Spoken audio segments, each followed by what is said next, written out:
मस्जिद के बिजली का बिल 40,000 आया है। आप लोगों से दरख्वास्त है कि उसमें मदद करें।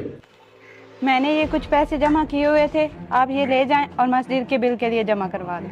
कोई जरूरत नहीं है मस्जिद को पैसे देने की। ये इमाम मस्जिद ने तो ड्रामा बना रखा है, मस्जिद के नाम पर लोगों से पैसे बटोरता है। ऐसे तो ना बोलें, वो हमारे इमाम हैं, वो हमसे झूठ क्यों बोलेंगे। तुम नहीं जानती इमाम को। जब मैंने आखिरी दफा मस्जिद की तामीर के लिए पैसे दिए थे तो इमाम साहब ने अपने कामों में खर्च कर दिए थे। अच्छा, जैसी आपकी मर्जी, मैं क्या कह सकती हूँ।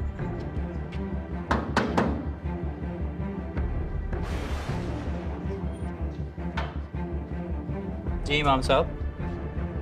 अस्सलाम वालेकुम। मस्जिद का बिजली का बिल बहुत ज़्यादा आ गया है और इतने हमारे पास फंड नहीं है जिससे हम अदा कर सकें। आप इस मोहल्ले के रईस आदमी हैं, मेहरबानी करके कुछ हेल्प कर दें। इमाम साहब, अभी पिछले जुमे पर ही तो मैंने आपको 10,000 रुपया दिया था, वो किधर है? जी वो तो जुम्मा पर जो खतीब आते हैं वो उनको दे दिए थे, सिर्फ 2,000 बच गया है और मस्जिद के बिल 40,000 रुपये आ गया है। ये ले इमाम साहब। तैयब साहब, सिर्फ 100 रुपये? इमाम साहब, मोहल्ले में और भी बहुत सारे घर हैं, वो आपकी मदद कर देंगे। कतरे कतरे से दरिया भरता है, अब क्या सारा दरिया मुझसे ही भरेंगे?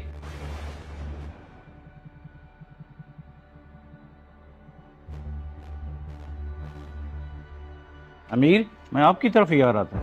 जी इमाम साहब, खैरियत है? मस्जिद की बिल की चंदा इकट्ठा कर रहा हूँ, आपने ऐलान तो सुना होगा। जी मैंने सुन लिया था, जब आपने ऐलान कर दिया था तो मेरे घर आने की क्या जरूरत थी। मैंने सोचा आपको खुद चल कर ना आना पड़े, इसलिए मैं आपकी तरफ आ रहा था। कुछ मेहरबानी करें, मदद कर दें।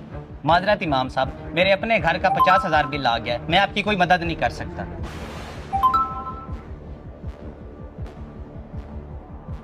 देख लिया तुमने, इमाम साहब में इतनी अकड़ है कि उन्होंने आज अजान ही नहीं दी। चंदा मांगने के लिए उनके पास टाइम है और अजान देने के लिए नहीं। तो आप चले जाएं मस्जिद और जाकर अजान दे दें।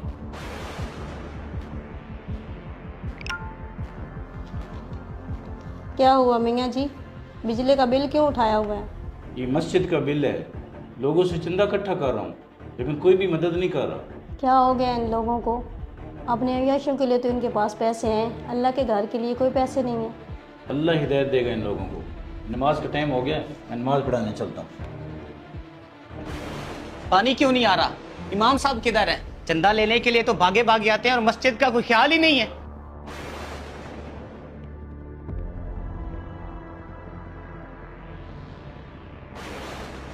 क्या इमाम साहब, बिजली के बिल के लिए तो आपने चंदा ले लिया था, ये बिजली किधर है? पंखे क्यों नहीं चल रहे?